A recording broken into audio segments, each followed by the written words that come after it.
आज हम alternative current का लास्ट लेक्चर देखेंगे, ठीक है। और आज हम न्यूमेरिकल्स की प्रैक्टिस करेंगे। हमने पिछले लेक्चर में काफ़ी सारी थ्योरी पढ़ी थी, तो मैं एक बार दोबारा रिवाइज करा देता हूँ थ्योरी में क्या क्या हमने पढ़ा था, कुछ बच्चों ने मिस कर दिया हो। तो सबसे पहले तो हमने पढ़ा था पावर इन एसी सर्किट,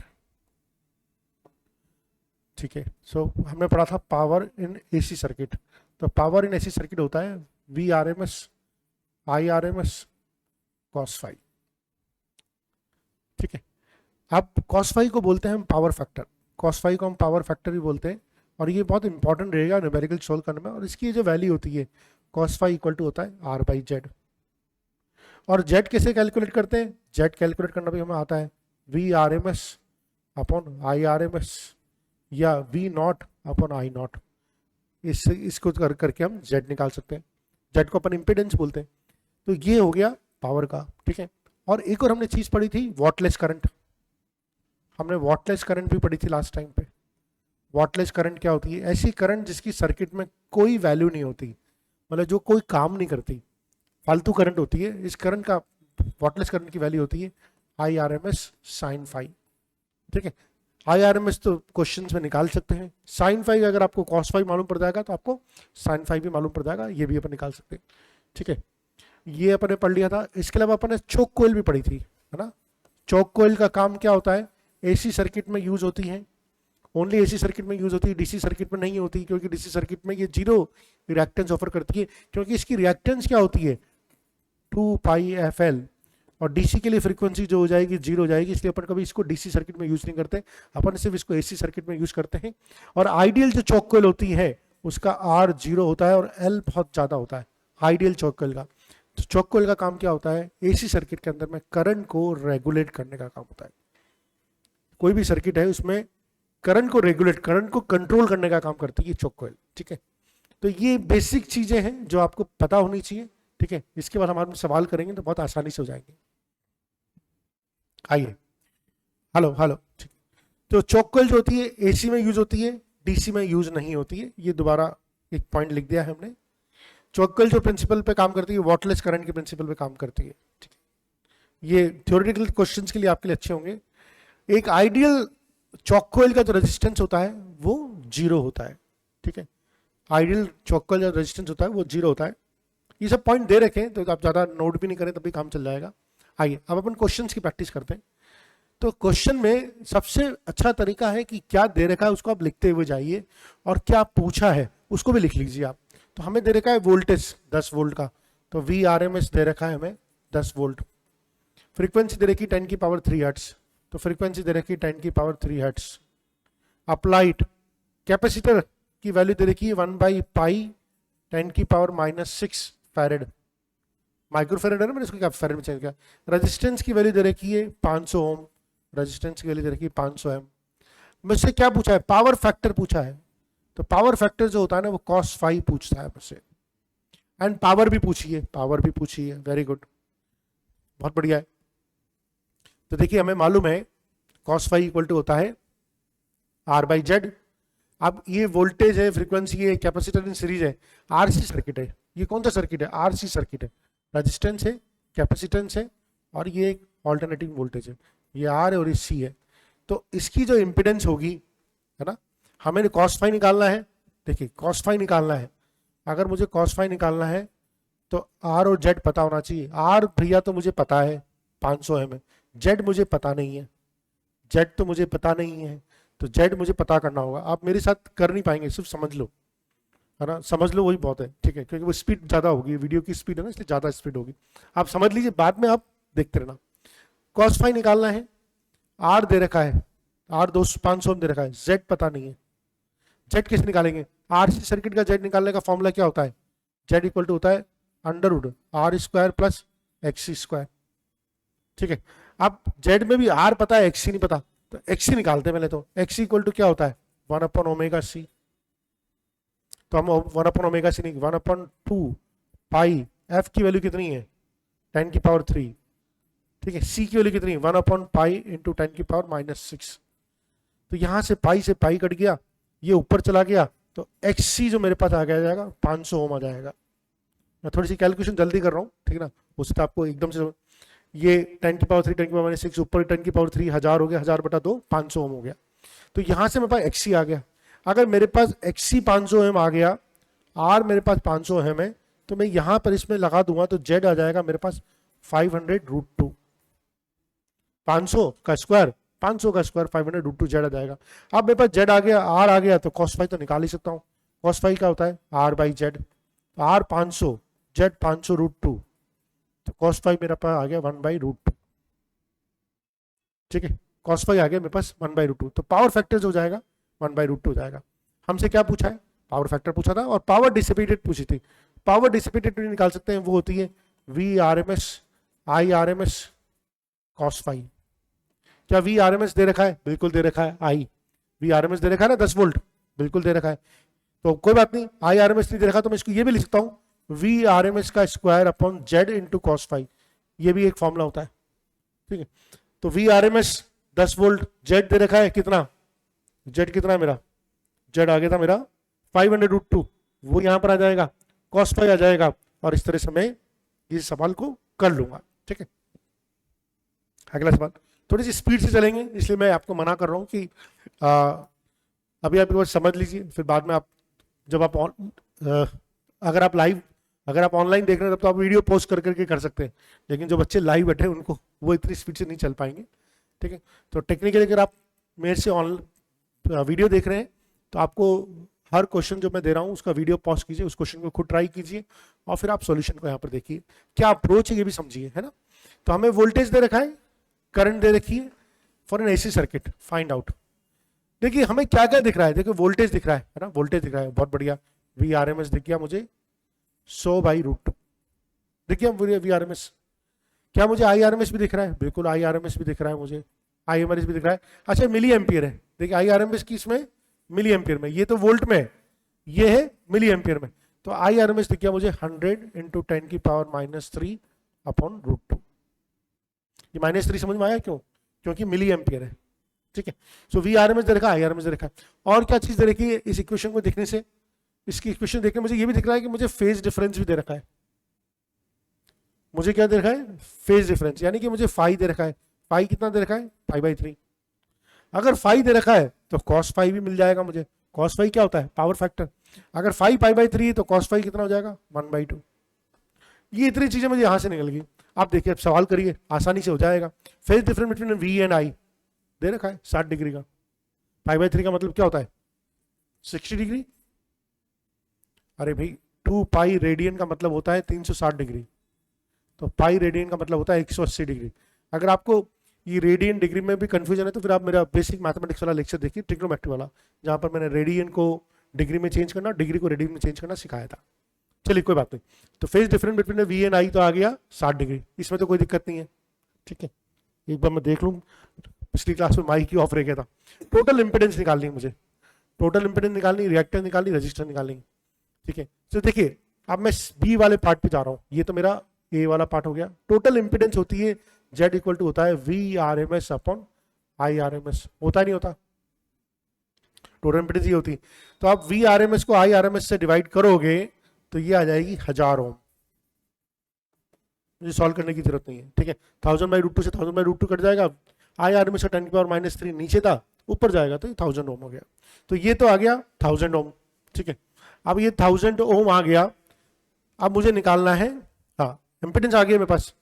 अच्छा इंपेडेंस आ गया तो इंपेडेंस से क्या मैं रेजिस्टेंस निकाल सकता हूँ? बिल्कुल आराम से निकाल सकता हूँ। कॉस फाई इक्वल टू क्या होता है? R/Z। कॉस फाई की वैल्यू कितनी है? 1/2 R और Z। Z की वैल्यू 1000 ओम रख दी तो यहां से R की वैल्यू हो जाएगी 500 ओम। आएगी नहीं आएगी? R की वैल्यू आ गई 500 ओम। अगर R आ गया, Z पता है, तो मुझे रिएक्टेंस निकालने से कोई नहीं रोक सकता। ठीक है, आप देखिए यहां पर रिएक्टेंस कौन सी होगी? कौन आगे? करंट आगे कि वोल्टेज आगे? करंट आगे। करंट किस केस में आगे होता है? कैपेसिटिव केस में, यानी कि यहां पर रिएक्टेंस जो होगी वो कैपेसिटिव रिएक्टेंस होगी। ठीक है, तो XC हमें मालूम है Z इक्वल टू क्या होता है? R² प्लस XC का स्क्वायर। तो Z की वैल्यू रख दीजिए, R की वैल्यू रख दीजिए, XC निकल जाएगा यहां से। ठीक है, मैं छोड़ रहा हूं यहां पर। पावर फैक्टर निकाल लिया। पावर डिसिपेटेड निकाल लेंगे। हमें मालूम है पावर डिसिपेटेड क्या होती है? V R M S, I R M S, cos phi, ये होती है power dissipated. V R M S पता है, आई आर एम एस पता है, कॉस फाई पता है, पावर डिसिपेटेड निकाल लेंगे। अब हमसे पूछेंगे containers, components contain by circuits, इस सर्किट में कौन कौन से कंपोनेंट्स हैं, ये पूछा है। अच्छा, ये बड़ा फंडामेंटल क्वेश्चन है। अगर करंट आगे है वोल्टेज से और π/3 आगे है, π/3 आगे मतलब 60 डिग्री आगे, अगर सिर्फ कैपेसिटेंस होता, ये तो मालूम पड़ गया कैपेसिटेंस है, क्या सिर्फ कैपेसिटेंस है? नहीं, अगर सिर्फ ओनली कैपेसिटेंस होता तो करंट 90 डिग्री आगे होती। इसका मतलब है कि सिर्फ कैपेसिटेंस नहीं है, कैपेसिटेंस क्या क्या है, रजिस्टर भी है। तो इसके अंदर में जो होगा वो सी और आर कंपोनेंट दोनों होंगे, ठीक है। तो इस तरह से हम क्वेश्चन को कर सकते हैं। आइए अगला सवाल, एक बार वापस वही वीडियो को पॉज करें, दोबारा ट्राई करें, ठीक है। If power factor of RL circuit, ये कौन सा सर्किट है, आरएल सर्किट है। जैसे आपको सवाल दे तुरंत समझ में आना चाहिए, RL circuit, RL circuit, RL circuit का मतलब क्या होता है, जेड इक्वल टू क्या होता है, आर स्क्वायर प्लस एक्सएल का स्क्वायर। तुरंत दिमाग में ये सवाल चलना चाहिए। ओके, इसका पावर फैक्टर 1/, दे रखा है, यानी कि कॉस फाई जो दे रखा है वो 1/2 दे रखा है। Cos phi equal to R/Z भी होता है, वेरी गुड, ये भी होता है। वोल्टेज कितना है, वी आर एम एस कितना है, 100, तो 100/√2 हो गया। सर्किट का रेजिस्टेंस कितना है, 200 ओम, 200 ओम रेजिस्टेंस हो गया। ऐसे सवाल अब पढ़ते पढ़ते लिखते हुए जाओगे ना तो जिंदगी बहुत आसान है। हम चक्कर क्या है, पढ़ एकदम से सवाल देखते हैं घबरा जाते हैं, अरे भाई कुछ हो गया। 90% सवाल आपके, अगर आपने सवाल को अच्छी तरह से पढ़ लिया, उसमें जो दे रखा है उसको लिख लिया, जो उसमें दे रखा है उसको अगर आपने ढंग से लिख भी लिया कि यार ये चीजें दे रखी है, तो 90% तो आप सवाल को अटेम्प्ट कर ही लोगे। प्रॉब्लम क्या होती है, बच्चा पढ़ता है, अरे पता नहीं इतना बड़ा सवाल है, इतनी बड़ी इक्वेशन है, डर जाता है। अरे लिखो तो सही यार क्या दे रखा है, तुमने पढ़ा है, तुम कॉन्फिडेंट तो रहो, नहीं होगा पर लिखो तो सही। तो हमने सब चीजें लिखते हुए जा रहे हैं। अब कैलकुलेट क्या करना है, इंडक्टेंस है तो सर्किट, यानी कि हमें निकालना है एक्सएल निकालना है। अब देखो आपको कितनी क्लियरिटी आएगी, cos phi equal to R/Z दे रखा है, R दे रखा है 200 एम, यहां से हम निकाल लेंगे जेड निकालने के बाद जेड मालूम है, R मालूम है, तो एक्सएल निकाल लेंगे, खत्म। कॉस फाई दे रखा है R/Z, तो 1/2, R कितना है 200, जेड कितना है पता नहीं, तो जेड निकाल लो, तो जेड इक्वल टू आ गया 400 ओम। अब जेड आ गया तो जेड की जगह यहां पर जेड रख दो, 400 का स्क्वायर, आर कितना है 200 का स्क्वायर, एक्सएल आ गया, एक्सएल का स्क्वायर। तो इससे आप रिएक्टेंस निकाल देंगे।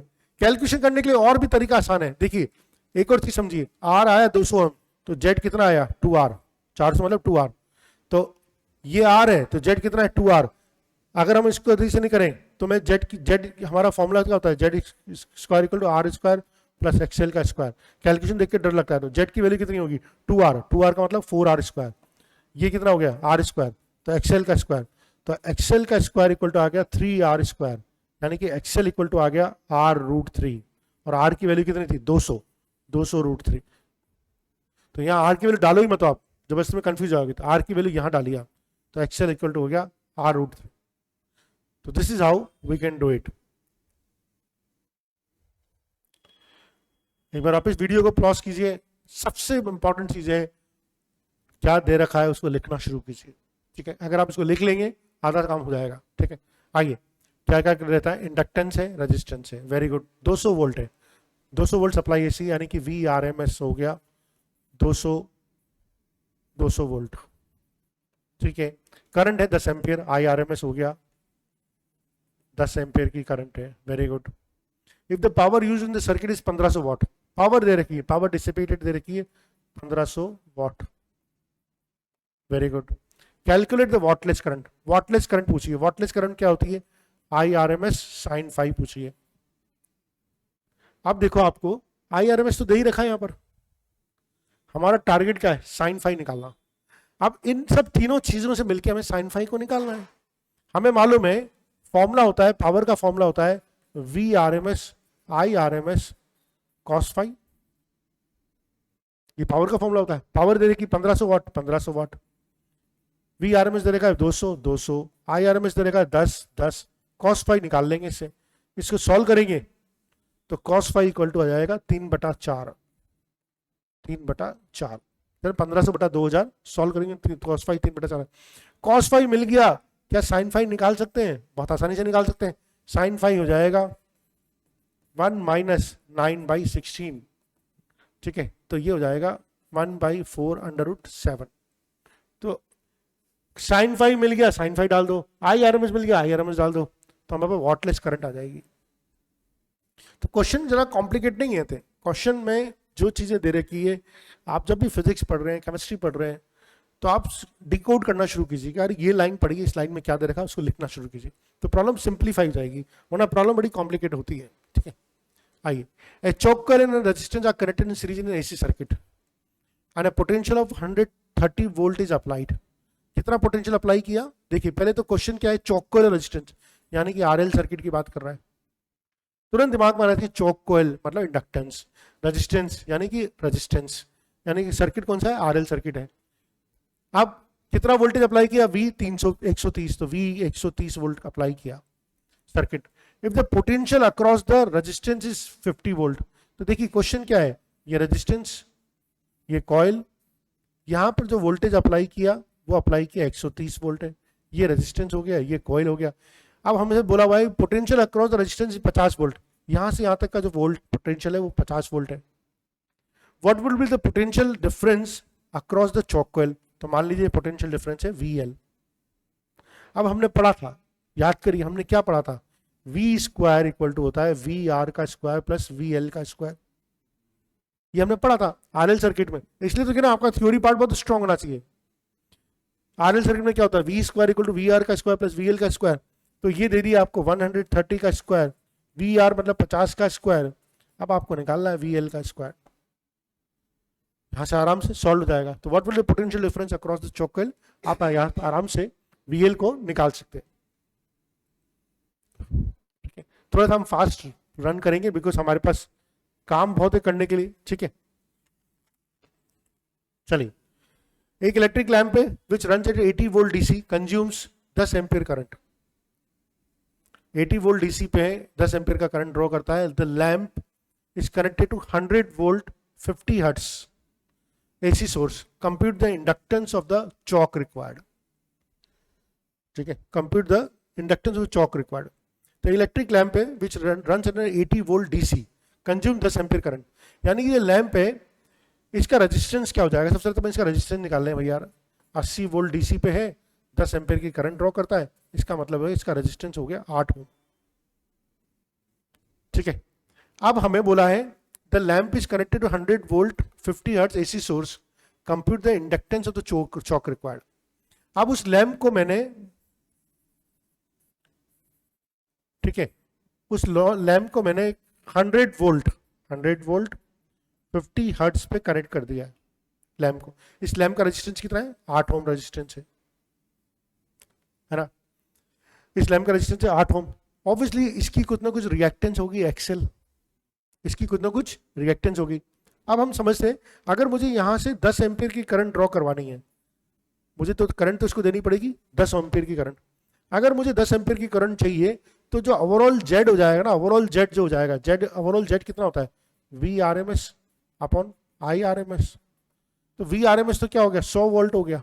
IRMS कितना? 10 एम्पियर की करंट चाहिए, यानी कि मुझे 10 ओम मेरे पूरे इस सर्किट की इम्पिडेंस हो जाएगी। अब 10 ओम की पूरे सर्किट की इम्पिडेंस है, और मुझे मालूम है कि टोटल जो इम्पिडेंस होती है वो होती है Z इक्वल टू होता है R स्क्वायर प्लस XL का स्क्वायर। तो Z मेरा 10 ओम है, R मेरा 8 ओम है, तो XL आ जाएगा मेरा, सॉल्व करेंगे तो 6 ओम। ओके, अब ये तो हुआ इंडक्टिव रिएक्टेंस।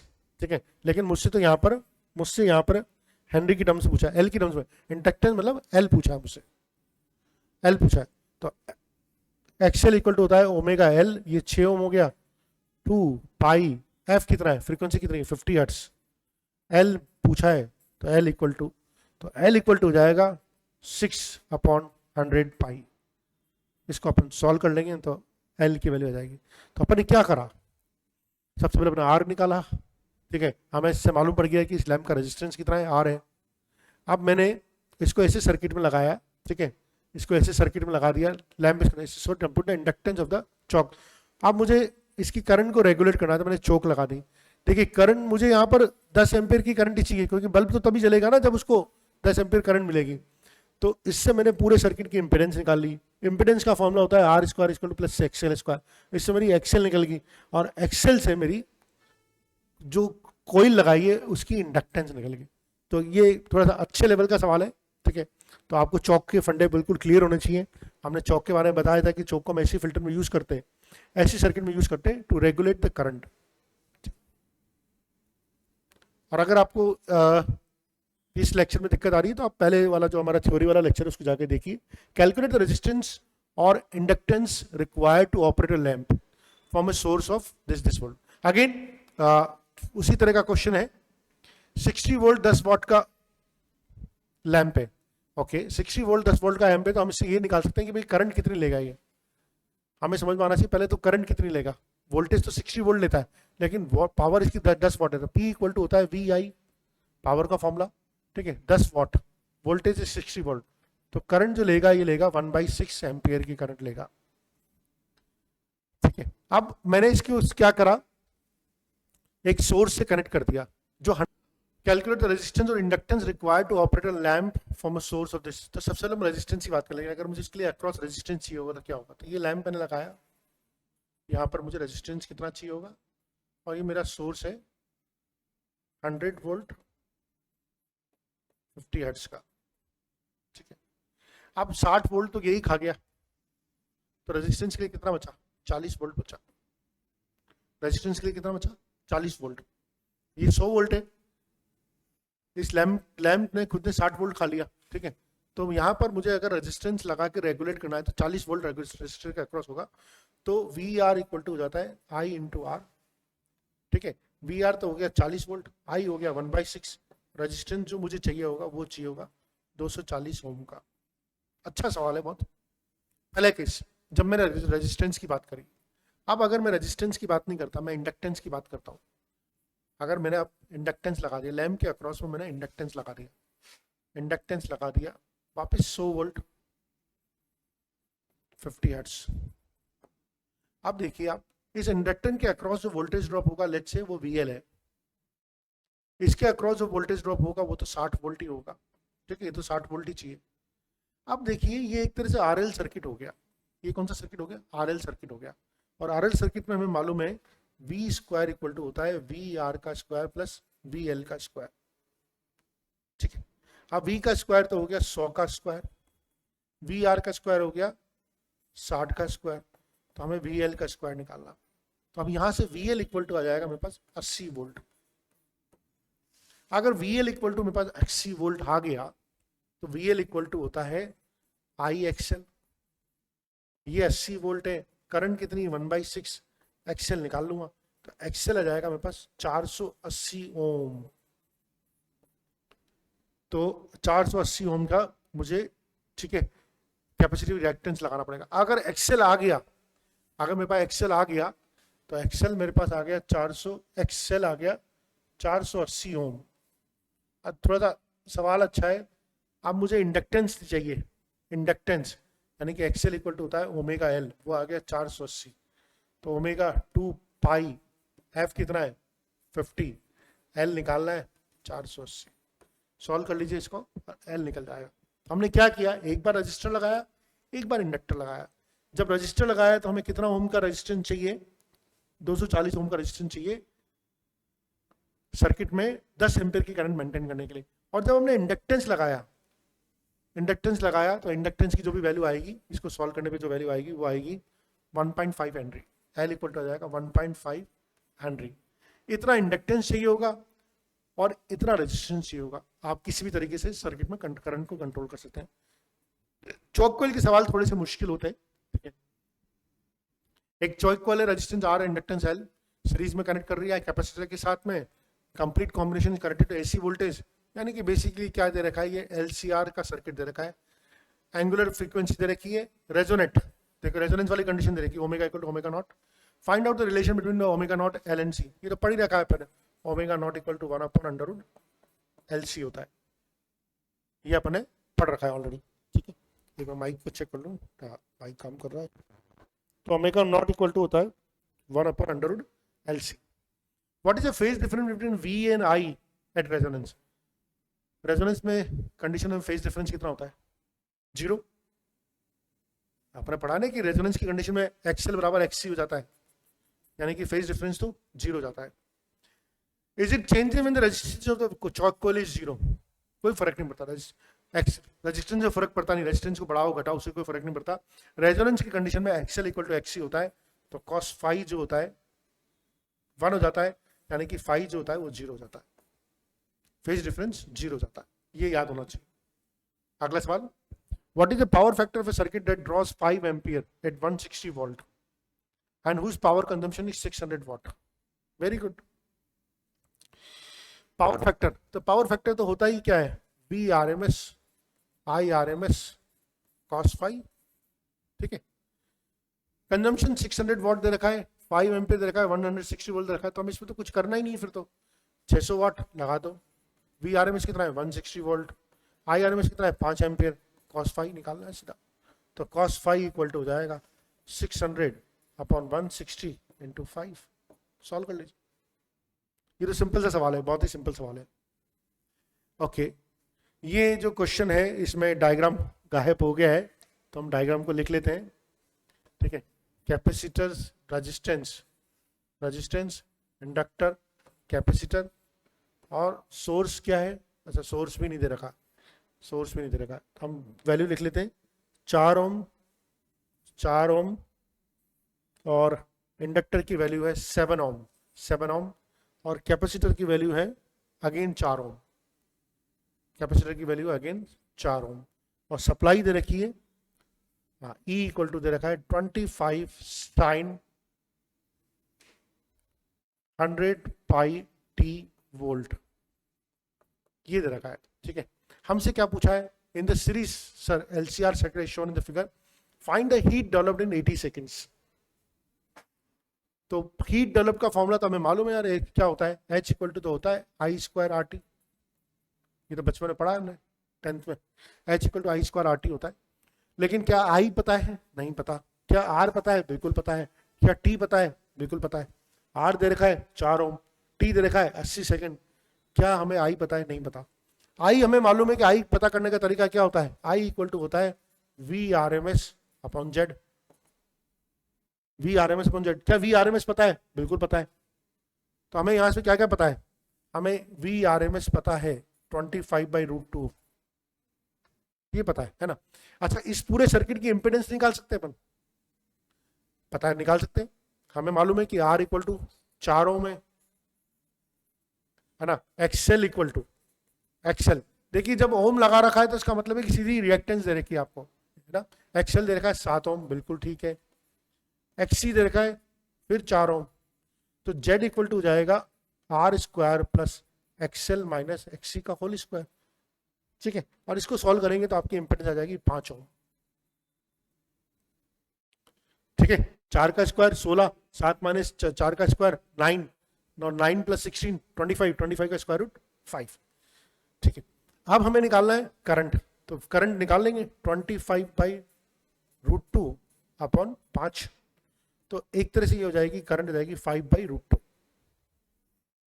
तो करंट आ गई मेरे पास, करंट आ गई. रेजिस्टेंस और T 80 सेकेंड, तो H निकल जाएगा मेरा. हीट निकल जाएगी H इक्वल टू I², यानी कि 25/2. R कितना है? 4. T कितना है? 80 सेकेंड. और जो भी ये आएगी वो आपकी हीट आ जाएगी जूल में. इसको सॉल्व करने पर आपकी हीट आ जाएगी जूल में. ठीक है. तो मेरे ख्याल से इसमें भी कोई दिक्कत नहीं होनी चाहिए. ओके, नेक्स्ट करते हैं. अच्छा, ये एक और है for a series LCR circuit 100, ये दे रखा है. करंट दे रखा है, अच्छा करंट दे रखा है मिली एम्पियर में, वोल्टेज दे रखा है वोल्ट में.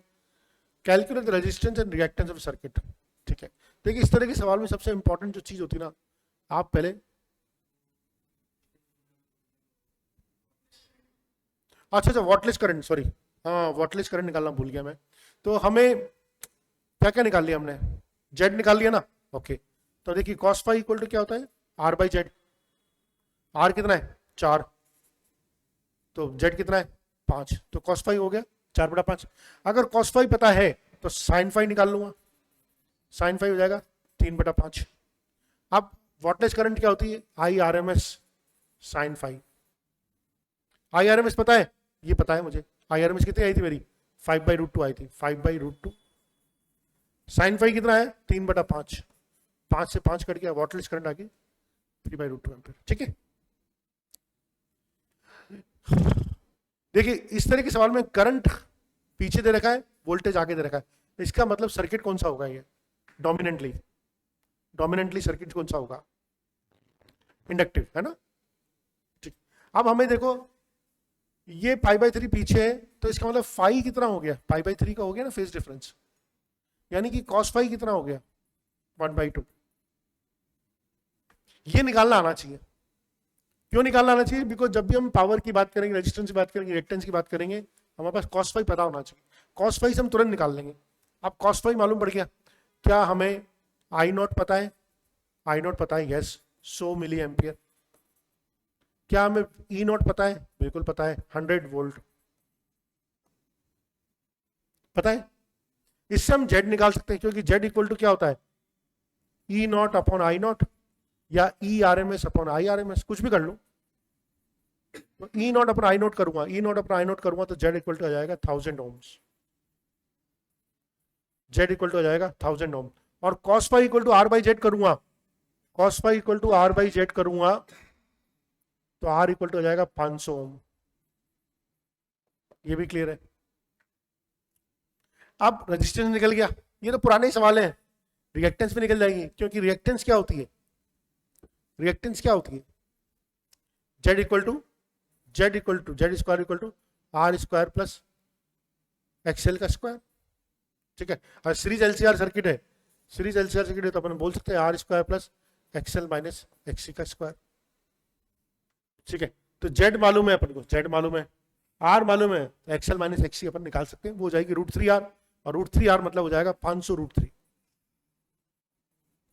इस तरह से average power loss, average power loss क्या होती है, V R M S I R M S cos phi, cos phi पता है, वी आर एम एस पता है, आई आर एम एस पता है, सॉल्व कर लेंगे और ये हो जाएगा। बहुत सारे सवाल है, इसलिए स्पीड से बढ़ेंगे। सोर्स वोल्टेज एंड करंट दे रखा है, एक बार आप वीडियो को पॉज कीजिए, खुद ट्राई कीजिए। ये इक्वेशन दे रखी है, इसमें π/6 का फेज डिफरेंस, इसमें -π/6 का फेज डिफरेंस है, तो टोटल फेज डिफरेंस कितना हो जाएगा, नहीं एक में आगे एक में पीछे, एक में आगे एक में पीछे, तो फेज डिफरेंस होता है φ2 - φ1। तो φ2 फेज डिफरेंस होता है φ2 - φ1। तो मान लीजिए φ2 है -π/6 माइनस φ1 है π/6, तो फेज डिफरेंस हो जाएगा -π/3, है ना। चूंकि वोल्टेज आगे है, करंट पीछे, इसलिए मैं इस फेज डिफरेंस को हमेशा पॉजिटिव लेता हूं। तो फेज डिफरेंस हो जाएगा π/3, और cos फाई की वैल्यू जाएगी वही 1/2। अब तो बहुत आसान है, ठीक है। ये दे रखा है आपको ई नॉट, ये दे रखा है आपको आई नॉट, तो जेड क्या हो जाएगा आपका, ई नॉट अपॉन आई नॉट, यानी कि 110/5 22 ओम हो जाएगा। तो इम्पीडेंस आ गई आपकी सर्किट की। Power factor with nature, power factor कितना आ जाएगा 1/2। नेचर क्या होगी इसकी, नेचर क्या होगी, इंडक्टिव। क्यों, क्योंकि कर वोल्टेज आ गए। ठीक है, इजी क्वेश्चन था तो। In a given circuit R equal to 1000 ohm, if the voltage leads current by 60 degree. देखिए वोल्टेज करंट से लीड कर रहा है, यानी कि फाई कितना हो गया 60 डिग्री, यानी कि cos फाई कितना हो गया half. Current supply by the source, current supply by the source, अच्छा वी नॉट की वैल्यू कितनी है 200 वोल्ट। ठीक है, और current supply by the source पता नहीं है हमें, तो हमें पर ये मालूम है cos फाई दे रखा है।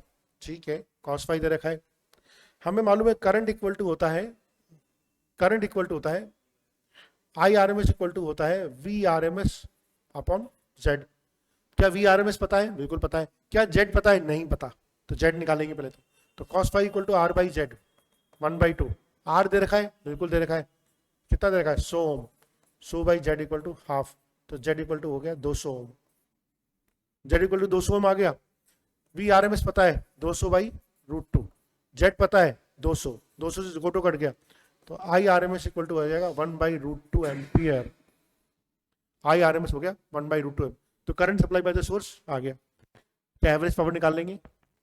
एवरेज पावर निकालने का तरीका क्या होगा? V R M S I R M S cos phi. V R M S पता है 200/√2, आई आर एम एस अभी भी निकाला है 1/√2, कॉस फाई पता है 1/2। वैल्यू पुट करने की निकल जाए। ठीक है, तो फॉर्मूला बिल्कुल सिंपल है, हमें बस सिर्फ प्रैक्टिस की जरूरत है। अच्छा, इंडक्टर ऑफ रिएक्टेंस 4 ओम, 4 ओम दे रखा है। इंडक्टर ऑफ रिएक्टेंस यानी कि एक्सेल दे रखा है। रेजिस्टेंस 3 ओम, रेजिस्टेंस 3 ओम दे रखा है। 100 volt supply, 100 volt AC supply यानी कि V नॉट दे रखी है। ठीक है, calculate the wattless current. Wattless current होती है I R M S sine phi, sorry V R M S. 100 volt AC supply मतलब वी आर एम एस होगा, बिल्कुल सही, वी आर एम एस होगा। Very good. अब देखिए हमसे पूछा है वॉटलेस करंट, तो क्या हमें आई आर एम एस पता है? नहीं पता। क्या हमें साइन फाई पता है? ये भी नहीं पता। तो एक एक करके चलते हैं। सबसे पहले तो इसकी क्या इंपेडेंस निकाल सकते हैं अपन, टोटल इंपेडेंस निकाल सकते हैं। आरएल सर्किट है, इंपेडेंस क्या हो जाएगी? √R² प्लस एक्सएल का स्क्वायर। तो क्या मैं बोल सकता हूं उसको, क्या बोल सकता हूं उसको? 9, 3 का स्क्वायर 9, 4 का स्क्वायर 16, तो Z इक्वल टू हो गया 5 ओम। तो क्या मुझे ये मालूम पड़ गया? अगर मुझे Z मालूम पड़ गया, वी आर एम एस पता है, तो आई आर एम एस निकाल सकता हूँ, बिल्कुल निकाल सकता हूँ। I R M S equal to हो जाएगा V R M S upon Z। V R M S 100 volt, Z 5, तो आई आर एम एस कितना हो गया? 20 एम्पियर। कोई दिक्कत नहीं है। अब आई आर एम एस मिल गया। साइन फाई एक एलिमेंट बचा है, साइन फाई निकालना है तो पहले कॉस फाई निकाल लेता हूं। कॉस फाई का फॉर्मूला बहुत आसान है, R/Z। ये कितना है? R कितना है? 3, Z कितना है? 5, तो कॉस फाई कितना हो गया? 3/5। कॉस फाई 3/5 है, तो साइन फाई क्या हो जाएगा? 4/5। तो आई आर एम एस मिल गया यहां से, साइन फाई मिल गया यहां से, वैल्यू पुट कर दो। 20 एम्पियर इंटू 4/5, 16 एम्पियर। ये फालतू की करंट है। वॉटलेस करंट का मतलब ही क्या होता है? फालतू की करंट, जिसका सिस्टम में कोई यूज नहीं है। ओके, तो और सवाल करते हैं। 1000 ओम का रजिस्टर है, 220 वोल्ट 58 एसी सप्लाई से कनेक्टेड है। What is the RMS value of the current in the circuit? तो अब तो RMS value of the current in the circuit निकालना है। तो हमें मालूम है कि अच्छा RMS value of the register is connected to 50 volts, ठीक ना। तो इसमें तो कोई दिक्कत ही नहीं है, V equal to I R लगा दीजिए, और कुछ है ही नहीं। V कितना है? 220 वोल्ट। I कितना है? पता नहीं है। R कितना है? 100 ओम ना, 100 ओम दे रखा है। तो आई आर एम एस कितना हो जाएगा? 2.2 ampere. I R M S हो जाएगा 2.2 एम्पियर। ठीक है। What is the net power consumed over a full cycle? अब देखो, प्योर रेजिस्टिव सर्किट है। प्योर रेजिस्टिव सर्किट का जो पावर फैक्टर होता है वो मैक्सिमम होता है। प्योर रेजिस्टिव सर्किट मतलब power factor maximum, phase difference 0। Pure resistive circuit मतलब क्या होगा? फेज डिफरेंस 0, तो पावर फैक्टर क्या हो जाएगा? cos फाई 1 हो जाएगा, मैक्सिमम हो जाएगा। तो power consume P equal to होता है V R M S I R M S cos phi 1।